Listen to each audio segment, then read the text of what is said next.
Manchester സിറ്റിയുടെ Belgian midfielder Kevin De ബ്രൂയിനെ പ്രശംസിച്ച് മുൻ താരം ഷോൺ റൈറ്റ് ഫിലിപ്സ്. അയാളുടെ ബൂട്ടുകളിൽ ചെകുത്താനുണ്ട്. മുൻനിരയിലെ താരങ്ങളെക്കുറിച്ച് അയാൾക്ക് ധാരണയുണ്ട്. മിഡ്ഫീൽഡിൽ കെവിൻ ഡി ബ്രൂയിൻ ഏറ്റവും അനുയോജ്യനായ താരമാണ്. ഇംഗ്ലീഷ് പ്രീമിയർ ലീഗിലെ എക്കാലത്തെയും മികച്ച മിഡ്ഫീൽഡറാണ് കെവിൻ ഡി ബ്രൂയിൻ എന്നും ഷോൺ റൈറ്റ് ഫിലിപ്സ് പറഞ്ഞു. 2015 കെവിൻ ഡി ബ്രൂയിൻ മാഞ്ചസ്റ്റർ സിറ്റിയിലേക്ക് എത്തിയത്. 33-കാരനായ താരം 388 മത്സരങ്ങളാണ് ഇതുവരെ മാഞ്ചസ്റ്റർ സിറ്റിക്കായി കളിച്ചത്. 103 ഗോളുകൾ ഡി ബ്രൂയിൻ വലയിലാക്കിയപ്പോൾ 171 തവണ അസിസ്റ്റുകൾ നൽകി. കഴിഞ്ഞ സീസണിൽ പരിക്കിനെ തുടർന്ന് 18 മത്സരങ്ങൾ മാത്രമാണ് കളിക്കാനായത്.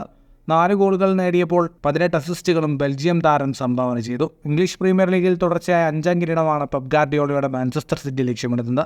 സീസണിൽ ഇതുവരെ 5 മത്സരങ്ങൾ കളിച്ച സിറ്റി 4ലും വിജയിച്ചു. 1 മത്സരം സമനിലയായി. 13 പോയിന്റോടെ പ്രീമിയർ ലീഗ് ടേബിളിൽ മാഞ്ചസ്റ്റർ സിറ്റി തന്നെയാണ് ഒന്നാമത്. ഫുട്ബോൾ ലോകത്തെ കൂടുതൽ വാർത്തകൾക്കും വിശേഷങ്ങൾക്കുമായി സ്പോർട്സ് കഫേ ഇപ്പോൾ തന്നെ സബ്സ്ക്രൈബ് ചെയ്യുക.